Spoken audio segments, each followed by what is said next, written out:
Hello, good morning everyone. আজি আপোনালোকক এটা মই টিপ শিকাম দেই।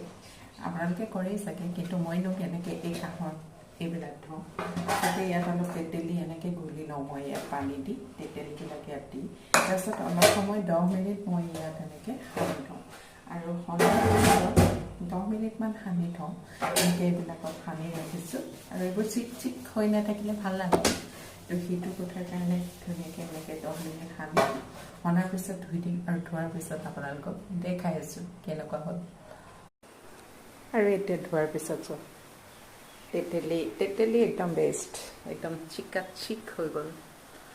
কি ধুনীয়াকৈ নহয়নে বাৰু? আজি ৰ'দ নাই, ৰ'দত দিবলৈ পাব লাগে আচলতে মানুহৰ ঘৰত কিমান দামী বস্তু আছে সেইটো কথা নহয়, কিন্তু আপুনি বস্তুটো কেনেকৈ ৰাখিছে সেইটোহে আচল কথা, নহয়নে বাৰু? ঠিক আছে, অ'কে, বাই বাই।